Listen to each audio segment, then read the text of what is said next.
welcome to the end. This is the final ever Josh Widdicombe show on XFM. How are you feeling, Neil? Sad. Sad. It is a sad day. You have reminded me, though, that the first thing you ever said to me just before we went on air 2.5 years ago was, I'm not really a laugh out loud kind of person. And it's proved so over 2.5 years.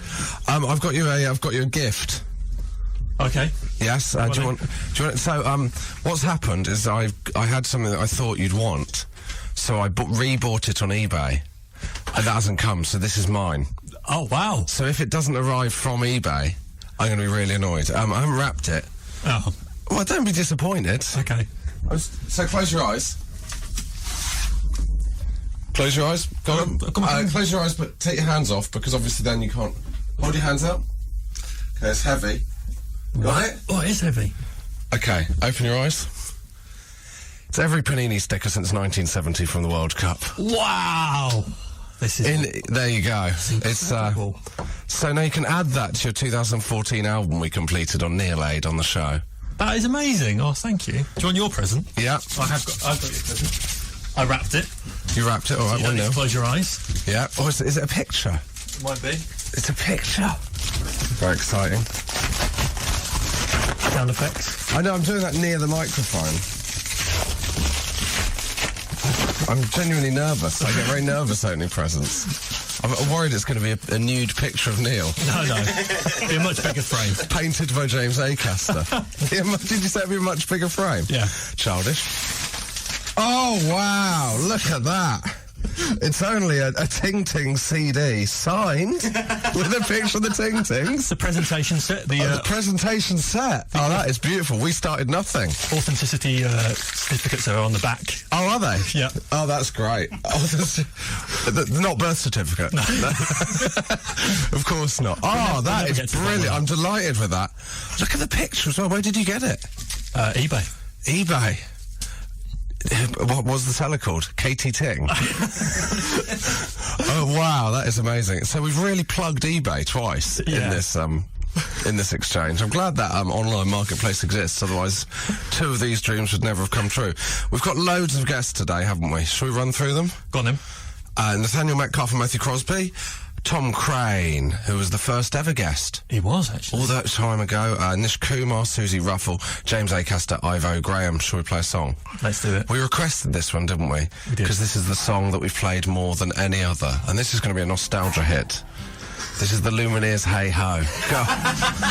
Josh Widdicombe. XFM. It's like the Josh Widdicombe show circa 2013. As it's the last show, we've got legends in, haven't we, Neil? We have. Yeah. So we'll start with Matthew Crosby. Hello. Hello. How are you doing? Good. And Nathaniel Metcalfe. Hello. Good morning. Good morning. I'm not sure Matthew's microphone's working. It isn't. No. Is it working? Oh, no. No, it's not. I mean, all right. Well, it's been great. It's been great being on the show. See you guys.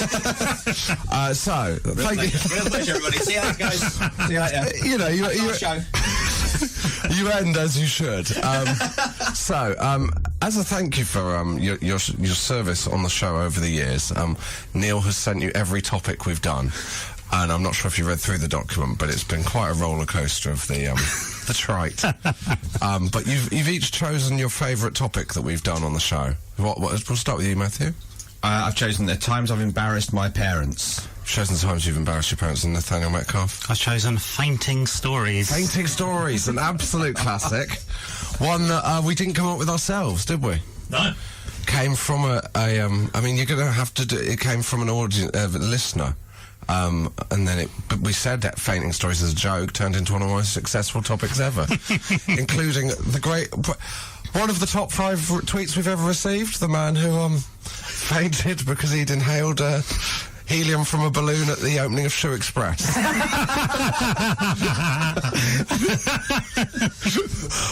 Which is, I'd say, second only in terms of being memorable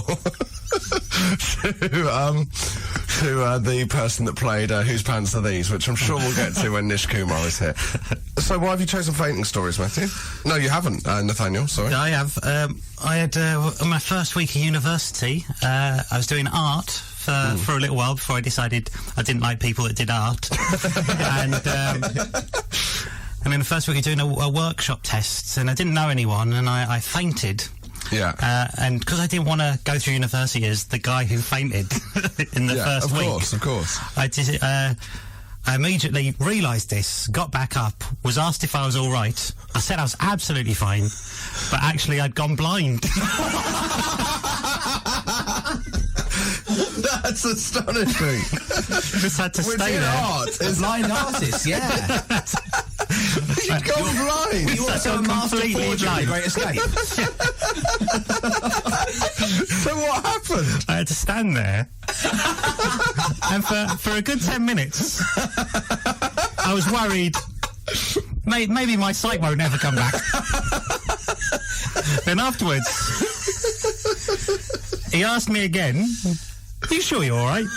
Were you just standing there, stock still? Yeah. he asked me again. I was just asking what you were meant to be doing. We're meant to be watching a safety workshop. We're in the workshop. And Nathaniel, will you come and operate this buzzsaw, please? No, ask someone else. and then when he said, "Are you sure you're all right?" I said, "Yeah, I am now," because my sight had returned. I said, "But to be honest, I did go blind there for a minute." And he said, "I could tell something was wrong because when you said that, your eyes were rolled back in your head."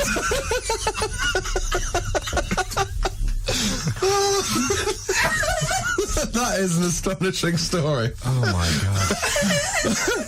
Wow. If you've got any fading stories, 83936 I think going blind stories as well. Going blind stories. That could be different stories. Yeah. Different type of story. Matthew, what do you chose? Embarrassing your I parents? chose embarrassing my parents. I don't know if I can beat that story. I know, I it's think the bar has been raised way too high. That really is. Shall we do a song and then come back to centre I'm the not room? going to lie to you, the pressure's actually made me go blind. Josh Widdicombe. XFM. Can I just say that we didn't choose that in a kind of... We want a attention kind of way on the final Josh Widdicombe show. That was pure coincidence, wasn't it? Nick? There's already a change.org petition started to get you back on the radio. Too right. They've brought back the Crystal Maze, so they can bring back the Josh Widdicombe show as an interactive experience. Were you taken off the air for being too shocking? You're a Howard Stern character. Exactly, very much so. Like him, Radio Josh will be along soon. Now, Matthew Crosby. Hello. Embarrassing your parents. Well, I embarrassed my parents by taking a career in sketch comedy. My brother was in the same school as me, but he was quite a few years below me, and so I had to go and watch a talent show that my brother was in at my old school. Yeah, so what fired you up into the career you're doing now? This was it. I think I wanted to be a comedian. I didn't want to go back to my old school. It was all of those kind of. I was sort of in my early 20s. So in order to sort of prepare myself for this, I got really hammered. And so it was me and my parents and my current girlfriend. The relationship was not to last for a variety of reasons. Partly because the phrase is my then girlfriend. What's that? What did I say? You said my current girlfriend. My then girlfriend, sorry, yes. my girlfriend at the time, yeah. Well, you've got a wife now, but you've also got a current girlfriend. She was my girlfriend, she's now my wife, is what I meant. The relationship as girlfriend was not to last because I married her. No, it's a different girl. But yes, so I was drunk at the talent show. Yeah. And, that's all good stories. I was drunk at the talent show, and I was just sort of sitting there seething with jealousy at all these young people doing their talents. That could be a Morrissey song. Drunk at the talent show. I was drunk at the talent show. Why was no one looking my way? I was with my current girlfriend, soon to be my ex. So I was there at the talent show. I was seething with jealousy. I was watching. Basically, someone did a very good George Michael and Elton John "Don't Let the Sun Go Down on Me," where it was so good because they'd got a good-looking guy to sing the George Michael part, and they'd gone, "Ladies and gentlemen, Elton John," and then a fat guy came out. It was so good. It was just a perfect bit of business. But I was watching all this, and I was thinking, this is really making me miserable. I was drinking more and more of those small Stellas, I thought, right, I need the loo, but I know the school pretty well. There's a loo behind the stage, so between acts, I'm going to nip behind the stage and find a loo. And so I went behind the stage between one of the acts. The next act came on, the act was happening, and I realised I'd gone the wrong way. I was stuck behind the stage. There was only one way to escape other than going back out via the stage, and that was to go up a little spiral staircase and come out on a balcony above the stage. So I came out on a balcony above the stage, and my parents were watching this, like me walking around, wandering around drunk above the stage. I wandered out, off the balcony into a little corridor, and a guy went, "Hey, you're Matthew Crosby. You used to go to this school, didn't you?" I was like, "Yeah, I did." He went, "Come up on stage," and gave me a guitar. Oh, no! No! And I was like, "Yeah, all right." So we're going to do Band-Aid. Why don't you play Band-Aid? No! I couldn't play Band-Aid on the guitar. They pushed me out on stage, and I sang Band-Aid with a bunch of sixth formers, very, very drunk. And it was like, why is there a guy with a beard singing Band-Aid? And it was like Hugh Grant in About a Boy. Yeah, except not quite as heartwarming. Or Shane McGowan if he was doing Band-Aid. And my mum later said she was heartbroken. Wow. And that was the worst bit. The next day, but also not while I was still, like, the next day she said, "Oh, I think we need to have a talk." I was heartbroken last night. And I thought it was quite a moving performance, yes. So there were people starving, Mum. Exactly, yeah. No, it was horrible. As we know, the guy from Band-Aid, Bob Geldof, is one of the greatest rock stars of all time. If you weren't at Latitude watching the Boomtown Rats last weekend, or Ratitude, as he called it about 15 times, then you missed the single worst performance, stroke best performance by a band ever. It was the best. It was the best thing I've ever seen. If you get the chance to see the Boomtown Rats live, they will end on a 90s techno song called Boomtown Rats. Josh Widdicombe. XFM. Josh Widdicombe with Nathaniel Metcalfe. Good morning. Matthew Crosby. Hello. A couple of fainting stories from our listeners, our beloved listeners. Okay, they're very brief, the two I've chosen, but I thought, we can talk around them. I fainted as a Royal Marine recruit, and blimey, it's very difficult reading out. I fainted as a Royal Marine recruit and woke up with a very angry corporal asking if I was taking a nap. Now, I just like the phrase "a very angry corporal." Really, that's the reason I included that one as my choice. We don't need to talk about it. I just like the phrase "a very angry corporal." It's a nice visual. It's like a sort of British comedy from the 50s or something like that. And the camera would be shot from black, and then it would open, so you'd see the eyes opening. Yes. Wakey, wakey, gorgeous. But can I just say, Laura Sorensen, one of our most loyal listeners, has put a patchy signal at Gatwick Express, not really helping when attempting to listen to the last Josh Widdicombe show. Then she's put "come on 3G," which I'm presuming is a reference to her phone and not a reference to the grid of songs by people. Come on 3G, please be Dion Dublin. I briefly, this is from Lauren, I briefly fainted on a roller coaster while it was moving. Scariest moment of my life. That is always my fear with a roller coaster. It's not falling out, it's that I'm going to throw up or something's going to happen and I'm going to embarrass myself. I swear a lot on roller coasters. Do you? I swear and then apologise to the kids. That's what I. So it's lots of long expletives. I'm sorry, and then just another very, very. I once genuinely used the expression "excuse my French" while I was on a roller coaster at Coney Island in New York. So where are the kids? Excuse my French, but and then a long. I preempted it. I knew I was going to say it. As you were getting on. No, and just that bit when it clacks over, excuse my French, but oh dear. Do you swear on? Well, but who do you apologise to? Aren't you sat next to people you know, or do you just go on your own? I'm a thrill seeker. I'm there most weekends, so yeah, I've run out of friends to take along with me. No, there's always people. You're in quite close proximity to youths. It's a family day, isn't it? You shouldn't be effing and jeffing on a roller coaster. Are you a roller coaster guy now? I love roller coasters. Do you? Yeah. Why? Because it's fun. Yeah, fair enough. You're not a swearer on it. No, I'm just an enjoyer of it. That doesn't make sense. It's been a weird one. Well, you a roller coaster? I bet you're not, are you, Nathaniel? No, I quite like a roller coaster. Do you? Yeah. Am I the only one that doesn't like him? What don't you like? You're worried about being... Just worried that I'm going to do something like have an asthma attack. Do you have asthma? You have those. I never knew I had it until I went on the Nemesis. What a way to find out. Just the air going very quickly. I don't know. There's something about it, you know. Surely air going quickly is good for asthma. You get more air. Yeah, I've never. Maybe it's like going on a ghost train and frightened you'd be scared or something. it's that kind of. That's what it's for, right? Yeah, to have a bit of a thrill. Yeah, I'm not really into thrills. So, but you know, is this it for these two? Mm-hmm. Oh, Neil's held up a thing. Well, you'll still be here. Oh, basically, in your heart. Well, no, you'll be in the room. Oh, great. So if like the next guests aren't pulling their weight, and I've seen who they are, so there's a chance. Do feel free to chip in. As a thank you for coming in, would you like to plug anything? I'm doing an Edinburgh show, so if you'd like to come and see me, it's called Matthew Crosby, Smaller Than Life, and also Pappy's, the sketch show I'm in, are doing some shows up in Edinburgh, and all the details are on pappyscomedy.com. I have nothing to plug. I'm not going to Edinburgh, but I saw a preview of Matthew's show, so I'll plug his show as well. Oh, thanks. Because you feel it needs it. Will you be part of the live experience? Of course, I'll be there. I'll be at the Well, you'll the be live both shows. part of XFM Live, the final four. Cannot wait. The farewell shows. It's going to be it's going to be amazing.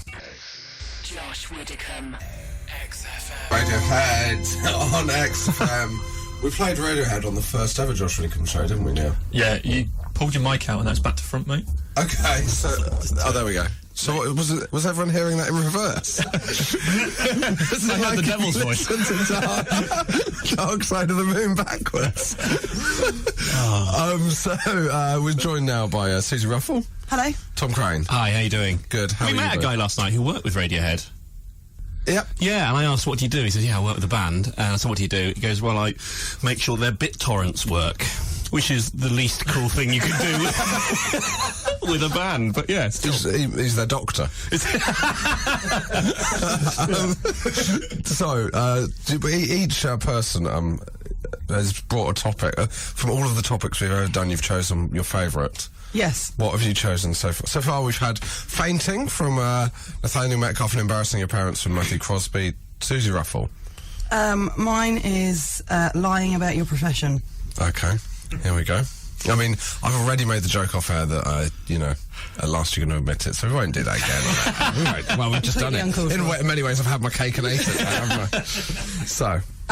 Okay, so it was after a night out with you, actually, Josh Widdicombe. Was it? It was. And I was I held a black cab. I was having a good week, sure. And, Can I just digress slightly? I know you haven't started. No, but it's great to be here. It's great to be back on the show.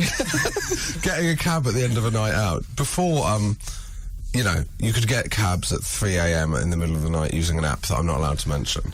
Yeah. This predates that I was once in Soho at 3 a.m. With Rod Gilbert. You had to go to this minicab place where it was like absolute bedlam. Yeah. And the guy would try and cut down on minicabs by just putting people that were going to the same places in. But obviously the guy had no knowledge who Rod Gilbert was. So he was like, where you go? And Rod like Cardiff. Okay, May's over there. No, he said West London, but I think before you know it, Rod had been thrown in this cab with these 3 drunken youths. I was there. It was like a hen do with 3 girls. They must have gone, what the hell has happened? The guy from Buzzcut. I just didn't mind the Buzzcut, just been thrown into that ages the story, doesn't it? It's a new reality TV show. You share a cab with Rod Gilbert. Anyway, carry on, Suzi. Unfortunately, that story might beat mine. I'd love it if that was your story. I was in a cab. I was in a cab with Rod Gilbert before I started comedy. No, so I'd been out drinking, decided to get a cab home, held a cab, and as everybody in the room knows, being comic, sometimes you don't want to say I'm a comedian because you get the to me drink. So I was in the back of this guy's cab. He said, "Did you have a good night? Chit chat. I'm great at it." And then that's why you're here, mate. Guys, I've got some. And then he said to me, so what do you do for a living? And he said this to me as we were driving past a big West End theatre that was showing Phantom of the Opera. And I looked at it and said to him, I'm the assistant stage manager at Phantom of the Opera. And I have no idea why. I hadn't... He was like, oh, right, have you been doing that long? And then I said, no, I used to do it on The Lion King. Again. Literally, I have no knowledge of stage management. You want to choose a job that's going to cut off the conversation? I just thought I was feeling a bit creative. What do you say when you get in a cab? What do I say when I get... if they ask what you do. If I ask what I do... Yeah, I had the thing where I, a little while ago, told a guy I was a comedy writer, which felt like a better thing to do, and he said, what, like that dead guy, you know, William? And then we worked out he was referring to Shakespeare. And then he said the weirdest thing ever. He's got weirder. He said, you know, that guy was so good, he was full-time. Which is such a weird way to describe Shakespeare. He was full-time. Not initially. No, not initially, but then, you know, he gave up the temp work. Wow. Josh Widdicombe. XFM. I love Circa Waves on XFM. Tom Craine. Hello. What happened to you at Latitude with Circa Waves last weekend? Well, I had some teenagers come up to me and say, oh my god, are you the lead singer of Circa Wave? And I said, yes, I am. And then posed for about 5 photos with these people who couldn't believe they were meeting me. It turns out they're a Scouse band, they're a Liverpudlian band though. Which is quite weird. And why? I didn't tell you what happened with one of the girls. Oh God, can we do this on air? Let's put it this way. Oh, Craine. 2 to 3 minutes of fun in a tent. So that's, what the girl said, aren't you from Liverpool? And I said, yeah, it softens when I leave Liverpool. My accent. Yeah, your accent. Oh, yeah, Yeah, we made that clear. That wasn't in the tent. But in Latitude, things are very different. Now. Right. Yeah. You've got a story for us. You're the only one who's forgotten to choose a topic. Yes. Neil, the producer, attached a document to the bottom of the email. I never get that far down. It's not your fault. It's entirely my fault. I'm sorry, but it's just to say, you know. What, you're telling Neil that in future he should attach things? Well, have like a... Can you attach... That's not something you can do. Or post me something. Just get on with your story. Okay, so, what's the topic? What we just... Basically, That was your problem. Okay, my problem. So I thought a health problem. That must be... Is that something you listed? No, we've never done the text in, have you got any health problems? Well, I'm here to show you a lump. I don't know if that's... I was told I could be diagnosed. It's itching. It's that girl from Latitude. Too early. You're listening to XFM. Come on. So, yeah, I got a personal trainer a little while ago because my body is appalling. And then... I thought you were going to say a temple. But well, one that's fallen into ruin. Yeah. And the guy he's quite different. During our first session, he was hanging upside down on the monkey bars and doing sit-ups and stuff that I couldn't even dream of doing. And he doubled. When did you have your first gym session at the park? He's really hairy as well. After you do this, you can go on the slide. The zip wire is the hardest bit. And the tyre. The seesaw. So we're just listing things in a park. It's fun. He doubled the weights from the second session. My body couldn't take it. I went and did a gig at the Emirates Arsenal Stadium, and just before I went... Just to be clear, not... No, in one of the executive rooms. Well, yeah, it was in the third bar. Yeah. So it wasn't like on the centre circle. A difficult gig at half-time. Just before I went on stage, though, I noticed that my arms had doubled in size and unfortunately were full of liquid and I couldn't bend them. Just a thing called bursitis. They got absolutely huge. And the medical staff... Is that what Hulk had? You wouldn't like me after a workout. The medical staff went to panic, namely the team dentist, who thought I was going into anaphylactic shock, and I was rushed back to the changing rooms. My arms were put in ice, and they went into panic. I told the compere, Rob Beckett, to tell the crowd that I'd had a bee sting, just so we got a laugh. He went and did that. You're always helping out another comedian. Always helping out another comedian. Rob, have this. I've got a bee sting. You say that, you're away. You've got the crowd on side. You're up and running. It's an in. But it's true that you started every gig after that by saying that you've got a bee sting. It's such a foolproof joke. Who's Tom Craine? But the cruelest twist was, because I was sat there with my elbows kind of swollen, this lady came up to me afterwards and said, I'm sorry to hear about your bee sting. And I went, oh yeah. And she said, but I wouldn't worry, I'm sure your face will go down soon. The rudest thing anyone's ever said. That is so. That is my swollen subject. Do you want to make that? And if you've not got a webcam, you can also see my swollen subject. I'm very excited to be here. Josh Widdicombe. Royal Blood, Little Monster, Josh Widdicombe show. Now, as it's the final ever episode, well, apart from the ones we're doing in Edinburgh that will go as a podcast, so don't unsubscribe. That's the take-home message. So we played a game. Tom Craine and Suzi Ruffell are still here, by the way. So we played a game. We've now got a posse, really, haven't we? Because we're keeping guests. Are they hype men?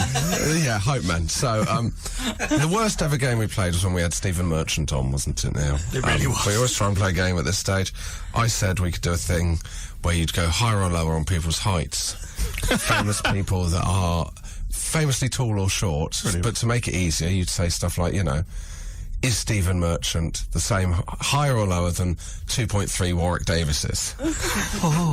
So Neil went on. Tom's is that excited. A sitcom? So Neil got overexcited. It ended in a discussion of how Stephen Merchant hadn't thought about Sue Hodge, who is the short blonde woman from Hello Hello, for at least 20 years. So we thought we'd play a final game of Play Your Heights, right? Great. Tom and Susie, you just need to go higher or lower. Mm-hmm. Can you navigate your way the whole way through? Yes. Totally. Do we take turns? I think you can confer. Okay, So we'll start with Stephen Great. Merchant. We'll give you that. That's 6'7". Well, the next one will be lower. I will say the next one is. well, Why don't you just... Oh, no, you can double it. I'm so confident about his incredible height that whatever no, it's you suggest. handicapped so that... Okay, is he higher or lower than 1.25 Willie Carsons? He's a jockey, isn't he, Willie Carson? Yeah, okay. I still think lower. The crowd. I think Stephen... yeah. So, Willie Carson's, I think that 1.25 will be lower than one Stephen Merchant, so let's go lower. Yeah. Well, that's game over. Is it really? Yeah, with the 6'8", we'll carry on. Okay. Now you've just got to avoid humiliation. So that's 6'8", 1.25 Willie Carsons. Oh, interesting. It's not interesting. Is 1.25 Willie Carsons taller or shorter than 1.2 Kate from the Ting Tings? Just so you know, we couldn't find her height, so we've guesstimated it. She's estimated. We've estimated 5'4". Okay, you've estimated 5. Okay, right. So repeat it. 1.25 Willie Carsons or 1.2 Kate from the Ting Tings. I'm going to go. I reckon lower. I think that Kate will be. This is going as well as it did the first time. Yeah. Let's go lower. Correct. Yay! 1-1. Okay. I didn't quite understand what had happened there, but 1.2 Kate from the Ting Tings. Tall is she? Is this is what happened last time. But we're recapturing the glory. This is a sort of question in the GCSE maths question to make kids put their pencils up their nose.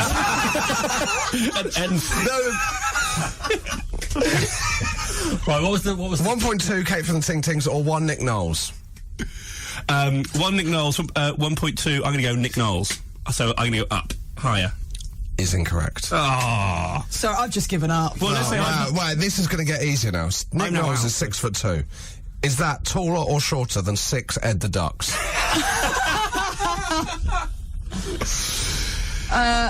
Taller. Yeah. Yes. Nick Knowles is taller, yeah. Correct. Ed the Duck is 1 foot, according to Dimensions Online. But career-wise, 6 feet under. Sorry, that's quite. So it's about fighting this morning. It is over for us.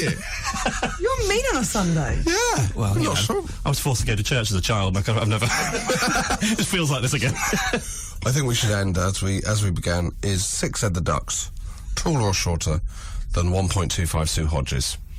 Oh. Mimi from LOLO. 6 Ed the Ducks. What do you think? I think that's taller than 1 Sue Hodges. What do you think? No, what is it? 1.25. It's 1.25 Sue Hodges. I'm so bad at maths. It's not really maths. Oh. I mean, so bad at life. yeah.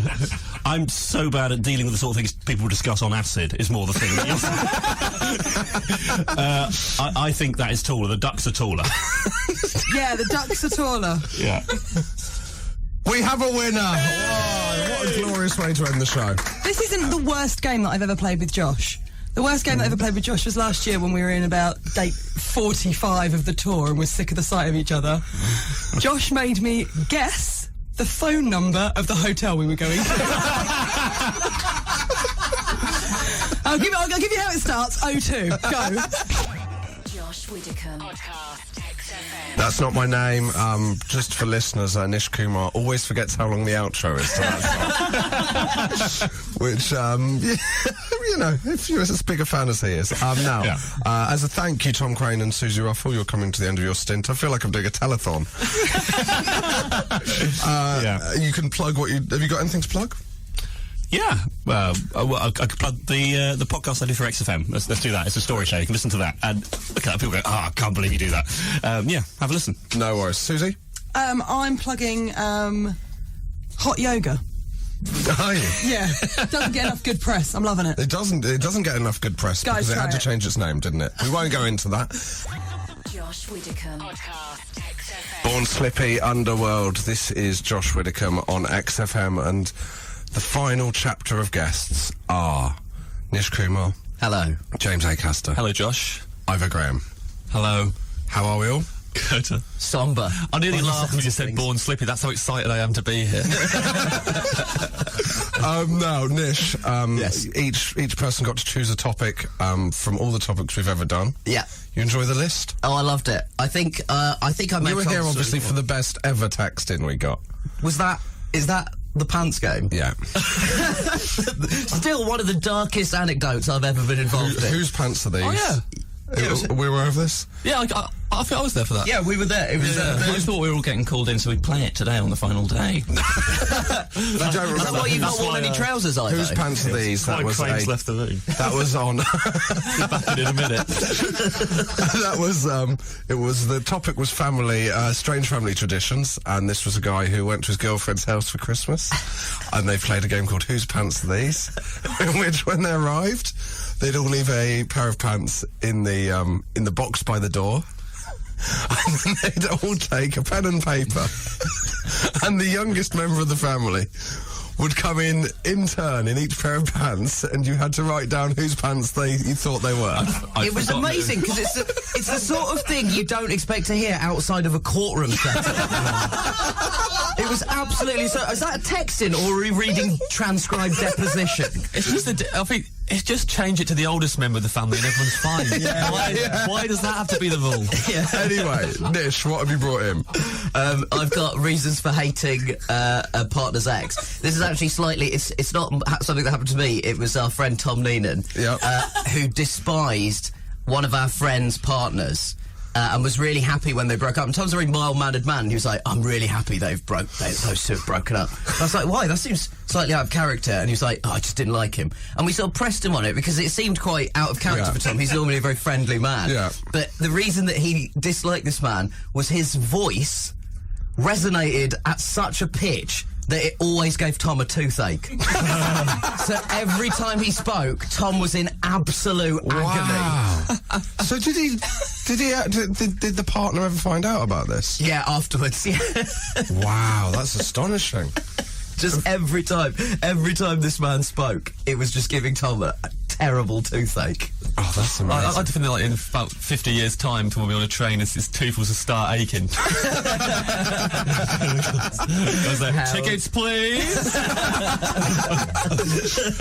Now, James, obviously, you brought scrapes to us throughout the 2.5 years. Yeah. Would you, in the next link, you will be bringing a final scrape Yeah. from the archives? We'll do an archive. We'll do one of them we've already Yeah, done. final But scrape sounds like we're going to kill him. Yeah. Yes, it's the final. Choked Find to the death most on an deadly Iron scrape. Bones t-shirt. It is the final scrape. Which one will you be doing? I don't know if we still discussed that. Probably it's either Neil's favourite one, which is Shall we shall we ask the listeners during the next song? Text in 83936 or tweet us at XFM, 83936 at XFM, and request what scrape. And we won't get any texts, so we'll just do whatever. But if we do, James will do a scrape requests. Sure, yeah. This is the Vaccines 2020. Josh Widdicombe. Podcast XFM. The Vaccines on XFM. We come on the final Josh Widdicombe show to the final James Acaster scrape. And we have had many requests. My favourite scrape of all time, when James was locked in his music teacher's house. Final cabbaging-based scrape. Can we get the cabbaging scrape again? Hiding in a bush. Can we either have the car crash one or the one where he was in someone's house? Can you play Moving to New York by the Wombats? All from the same person. Yeah. The one with ends with James making up a Snapple fact. If you haven't heard that one, it does sound like the worst scrape of all time. Just make up a fact. Yeah. I mean, really, is it weird that that's the detail they chose out of that story? There's so much that goes on in that story, and the one they chose is just I made up a Snapple fact at the end. What should we go with? Well, I think the one that's been brought on the most is the singing teachers. Hold on, I really want to get comfortable because I really enjoyed this story. It's the most uncomfortable one to relive as well. I'm so ashamed of it. And also, I think when it originally came up, it wasn't like a scrape. It just came up in conversation with Ashton B on the air. It looked appalled.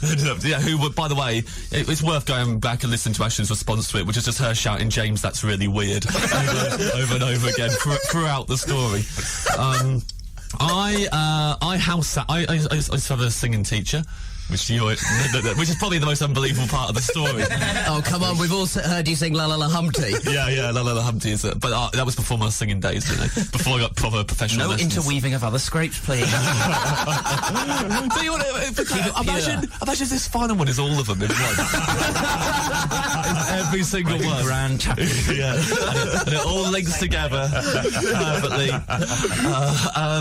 So I was I house sat for her once, which is awful. So cat is really up itself, really demanding. And I always it is. She told me I had to if I was going for a wee, I had to leave the bathroom door open so the cat could come in and drink from the bidet while I urinate. What? That's what she said. The cat likes to do that. You got to do it.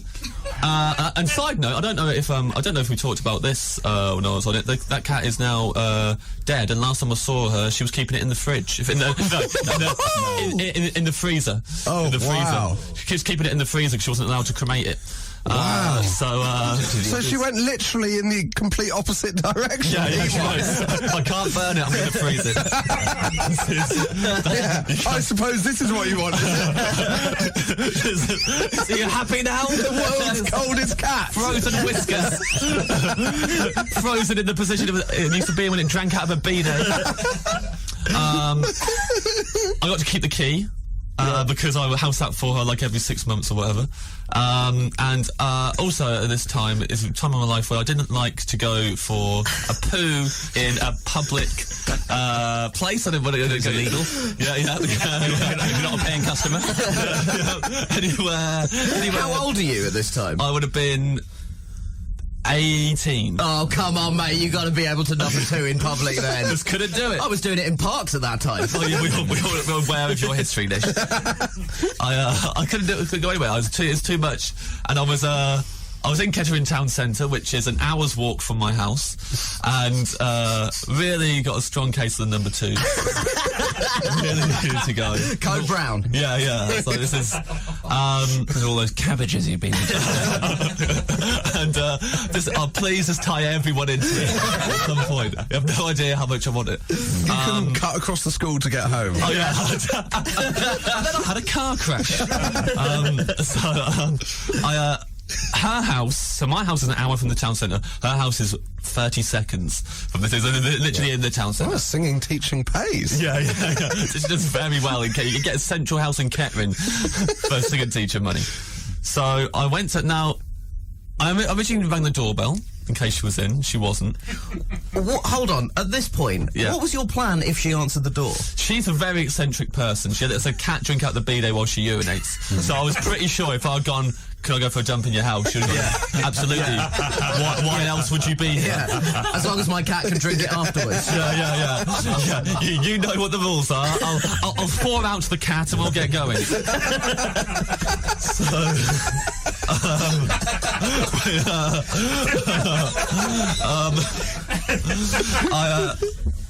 I rang the doorbell, no one answered. So I was in such a pain, so I let myself in. And I don't know if this is true, but I probably did like in the films, hello? Just going in, just checking. Anyone home? And you heard a meow. Yeah. Come on. It's your lucky day. You weren't expecting anyone, were you? House was empty. So I went straight to the downstairs toilet, obviously easily accessible. Did the poo.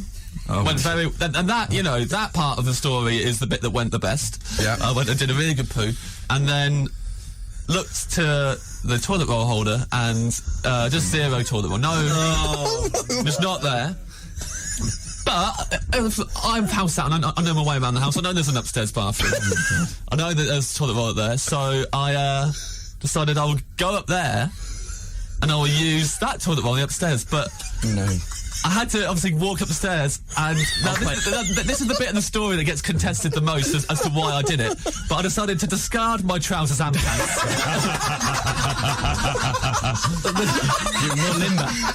This is the one where Panic had taken over. this is the part where I didn't want to have them around my ankles and risk falling over, so I just abandoned them. I'll play Aisling. Oh, James, that's disgusting. James. So what happened? Because it gives you greater movement. You were probably able to move faster. Yeah, I thought I'd better get up the stairs faster. The stairs which faced the door. Now, the stairs at the foot of the stairs is the front door. Now This house gets more bourgeois by the minute. No, I didn't. Luckily, I didn't get caught. I went upstairs. It all worked out okay. But there was this moment I was halfway up the stairs, just thinking, if she, or worse, her husband comes home now, this is the worst. I mean, neither of us are ever going to get over it. They never can get out of their life. Also, I'd imagine if you're not ready, because I was there knowing, if he comes in, he's going to see this. But he would have opened the door, and the fact that he wouldn't have been ready for it. So I reckon he would have had to look at it for about 5 minutes before realising what he was looking at. Like 5 seconds of, that's James. Wow. So, did you have to come down the stairs as well, presumably? Yeah, cupping myself. Did you really cup yourself on the way down? Come on, mate. Oh, I'm sorry, James. I didn't realise you were such a stickler for decorum. Josh Widdicombe. XFM. Catfish and the Bottle Man on XFM. The final Josh Widdicombe show is still with Nish Kumar and James Acaster. Yes. Hello. And Ivo Graham. Hello. Now, Ivo, do you want to explain Wiki Races? Yes, it's a game played by lonely men and radio DJs, where you're trying to get from one Wikipedia page to another using only links within the Wikipedia article. How few can you do it in? Last week we got to Court Anglais. It was Ivo Graham's first victory in 5. Yeah, and I think it's bred a certain complacency which has come back to haunt me. What would you expect the par score to be, James Acaster, to go from Court Anglais to Anthea Turner? 2. What do you know about Anthea Turner? Oh, no, so much. Oh, I'll tell you what does Craine know about Anthea Turner? Let's not. Craine likes her. I've got a couple of fruity stories about a Cour Anglais as well. Big Okay. Cour Anglais-ist. Shall I play first, Ivo? I think you'd better. I think I've done pretty well here. I think I've done about the worst I could have possibly done. Okay, well, that's really built up the tension. Cheers for that, mate. I went Cour Anglais to bagpipes. Then I struck lucky. Went from bagpipes to Paul McCartney. Right. Then I struck lucky again. I mean, I went from Paul McCartney to Friends. I was thinking, if I can get into TV. Yeah. What was Well, the that's what Paul Anthea McCartney Turner was thinking in the 90s. What was the McCartney to Friends link? I didn't have time to read the full thing. Oh, but right, he was okay. there's a thing about The Simpsons, then it says about Friends. Right, as well. okay. And then Paul McCartney to Friends. Friends to Channel 4. Yeah. Classic. To BBC. And then I thought, how am I going to get to Blue Peter? I'll go to the BBC Television Centre. There'll be a link to Blue Peter Garden. Oh. BBC to BBC Television Centre to Blue Peter Garden, which unbelievably is part of the Blue Peter page, so I didn't need to use an extra link. The Wikipedia whisperer. And Blue Peter to Anthea Turner. 1, 2, 3, 4, 5, 6, 7, 8. Oh God, that's 10.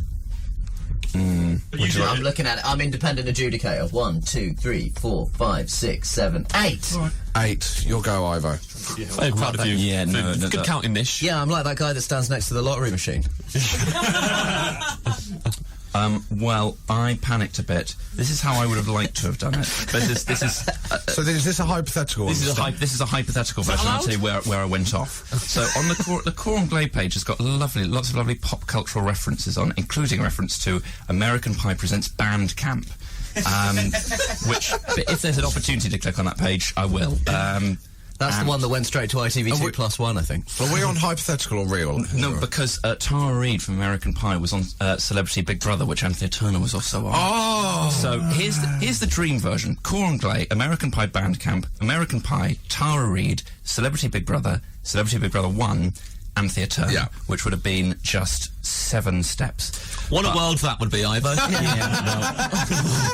Where did things go askew? I thought Anthea Turner was on I'm a Celebrity, Get Me Out of Here. So I went Core and Glay, Bandcamp, American Pie, Tara Reid, Celebrity Big Brother, Types of Reality TV Show. So close, so close. I'm a Celebrity, Get Me Out of Here. I'm a Celebrity, Get Me Out of Here UK version. And on that thing, and I didn't know what series I've been, and there've been an awful lot of them now. You can see on the Wikipedia page links to the people who came in the top 3, but Anthea didn't. Well, she didn't appear in any of them, but let alone get into the top 3. But I clicked through to each of the individual series of I'm a Celebrity, Get Me Out of Here before I got to about sort of series 9, and then remembered that it might have been Celebrity Big Brother. So it's actually Core and Glay, American Pie Bandcamp, American Pie, Tara Reid, Celebrity Big Brother, list of reality shows, I'm a Celebrity, Get Me Out of Here, I'm a Celebrity, Get Me Out of Here UK version, series 1, 2, 3, 4, 5, 6, 7, 8, 9, back to I'm a Celebrity, Get Me Out of Here, back to list of reality shows, Celebrity Big Brother 1, Anthea Turner 22. Oh, well, Ivo wins, is that? still better than Tom Allen, who managed to leave Wikipedia. Powered up in Carter. He ended up on the internet. We can all agree the real winner of this game is Jimmy Wales. Thanks, Jimmy. Who's Jimmy Wales? Oh, Invented Wikipedia. Oh, did he? Well, finally we've given it the kick it needs. Thank you to the listener that invented that. Because it saved us a lot of time in actually coming up with a feature.